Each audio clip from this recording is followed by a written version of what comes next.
Welcome to Brim. Today we're going to talk about leasing versus conventional finance on construction equipment. We're going to explain it all on the whiteboard so it's real clear.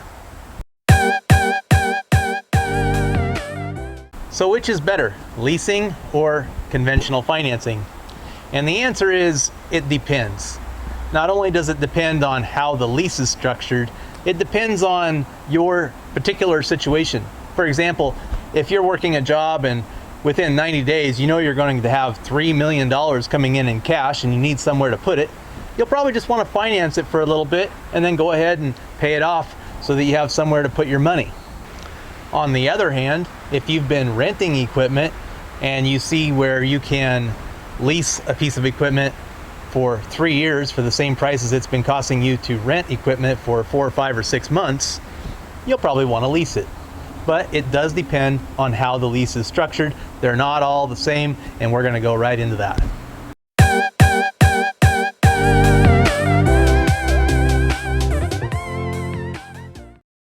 Where it can get really confusing is that there are so many different types of leases. But at Brim, on construction equipment, we do operating leases with a guaranteed residual at the end. Guaranteed residual is the amount that the bank guarantees the equipment to be worth and the amount that you can buy it for at the end of the lease, so there's no secrets. Before I lose your attention, let's dive into an example.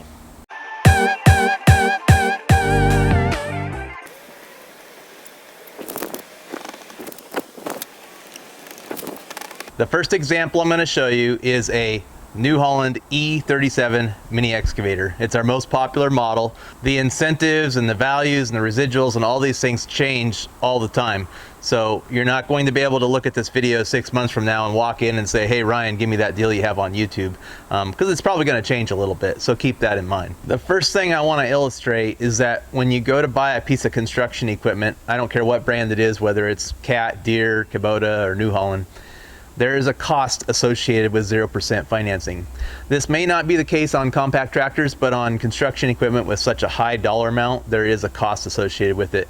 So for example, on this E37, you can get 0% financing for 72 months at $48,900, a lower price with conventional financing, and a lower price at $45,300 with 0% for 36-month lease. If you live in a state like Washington where they collect sales tax on the purchase, on the conventional finance purchase, you would be responsible for, whatever the sales tax rate is in your area on the total dollar amount that you're financing. Let's use a round number like 10%, which is fairly common in Washington state. So you would take $45,300, multiply it by 10%. The sales tax that you're going to pay is $4,530. And then your total amount financed, that whole amount gets added to that, is $49,830 minus any down payment that you may put. On the lease side, you pay the sales tax on the monthly payment, not the total amount that gets financed. So look at this scenario, $45,300. Your residual, which is the amount that the bank guarantees it to be worth, and the amount that you owe at the end of 36 months, $27,542. Subtract that from the amount, that comes to $17,758. If you divide that by 36 months, it comes out to $493.28. Now we take $493.28, multiply it by 10% sales tax. There's $49.33. Add that to the $493.28, and your total payment is $542.61. Okay, so now let's take a look at the conventional finance side. Usually on a normal loan, the bank wants you to put 10 to 20% down. There are exceptions to that. In this case, we're gonna just put the $542.61 down to keep it the same so that we're all on the same page here. So you've got, with sales tax, $49,830 minus, you're going to put down the $542.61. So that means the amount that you're going to finance is $49,287.39. Follow the arrow, and your monthly payment is going to be $794. Now, some people think that because they're paying more per month, that they're getting more for their money, but that's not always the case, and I'll show you that here in a little bit.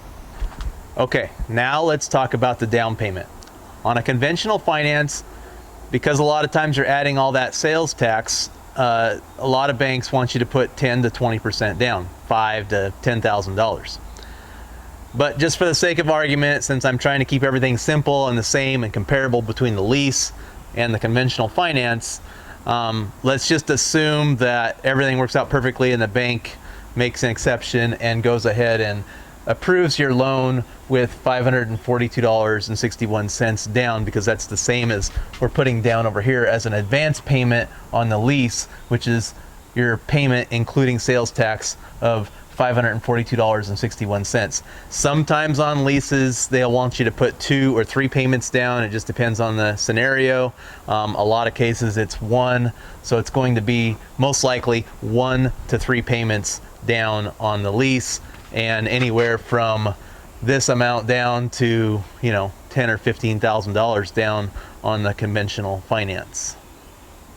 Another fun fact on construction equipment is that most banks, no matter what brand you go to, want you to have either an LLC or an S Corp for 2 years before they'll give you a loan.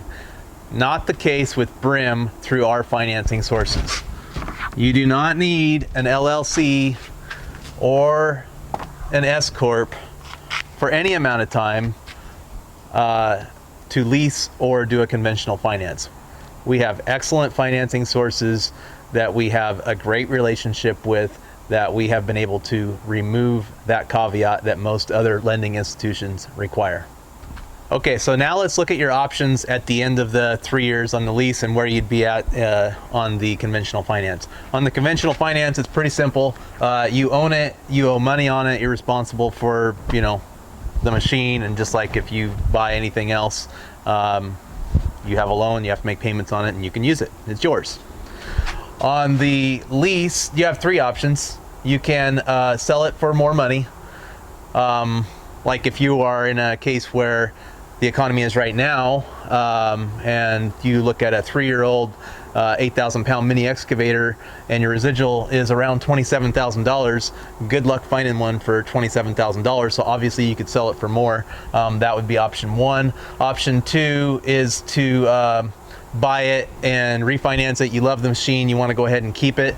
Option 3 is to turn it back in. We will deep dive into these options so that you can understand what I'm talking about. So a little further detail into the option of selling it for more.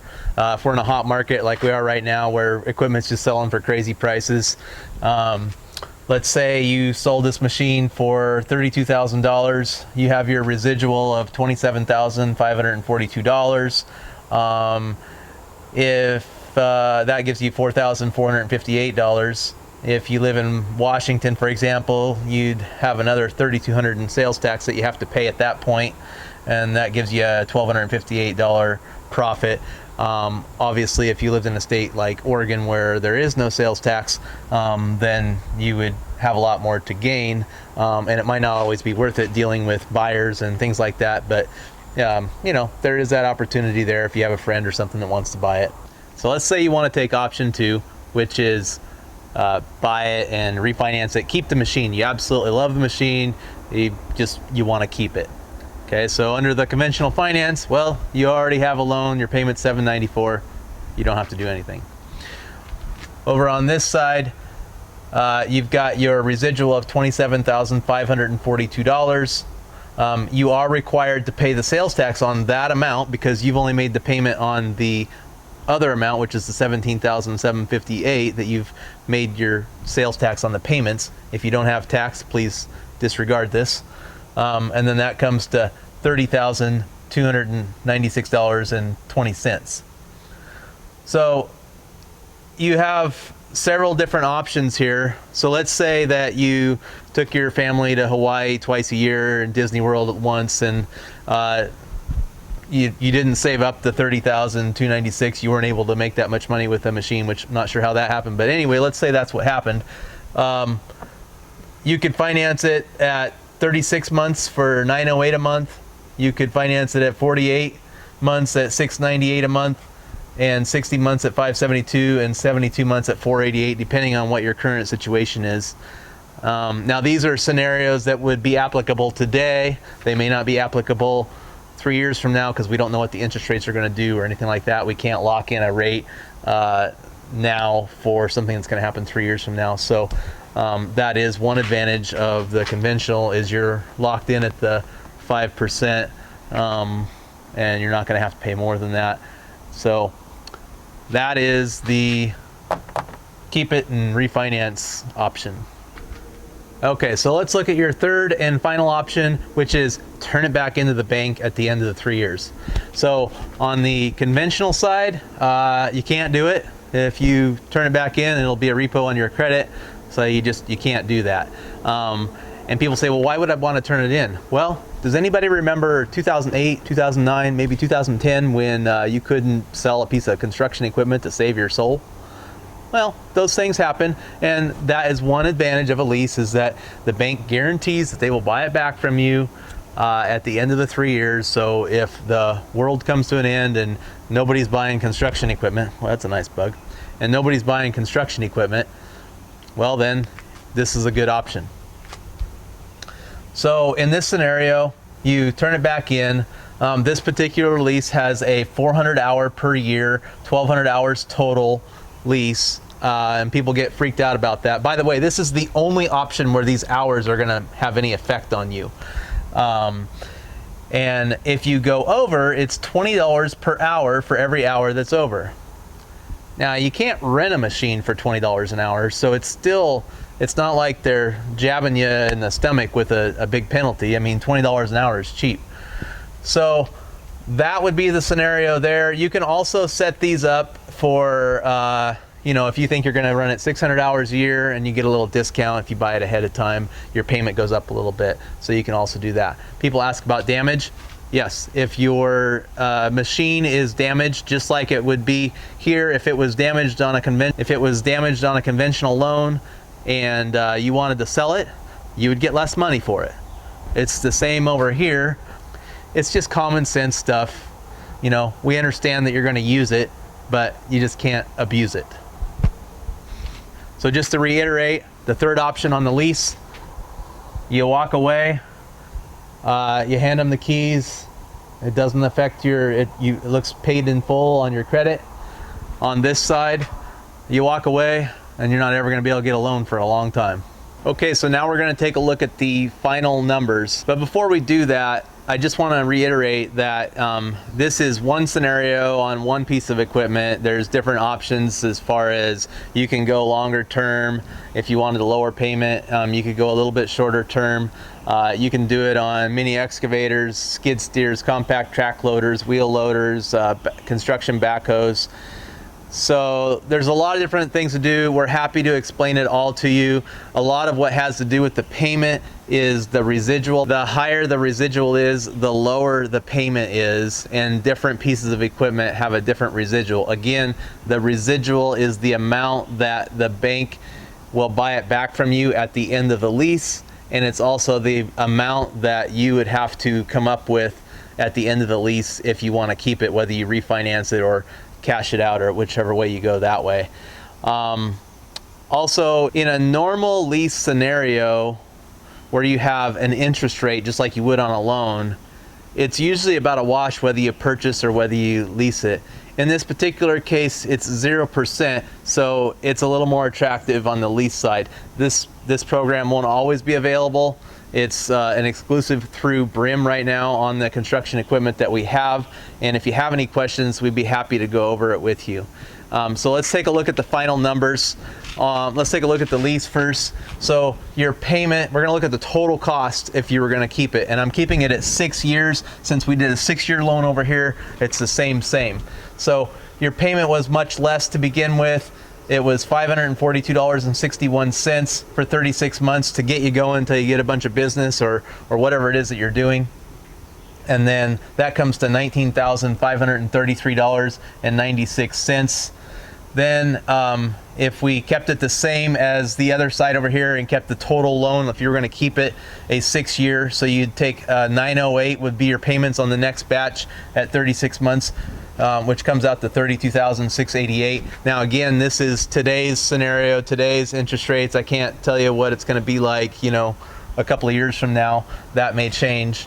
$32,688 plus $19,533.96 gives you a grand total of $52,221.96 is what that whole package cost you, and now you own the machine for that. On this side, it's a little simpler. Your payment was a little bit higher, quite a bit higher, $794 for 72 months. It stayed the same the whole time. $57,168 is what that comes to. Then you add the payment that you put down, which is $542.61. And then, so this is your total cost to own the machine.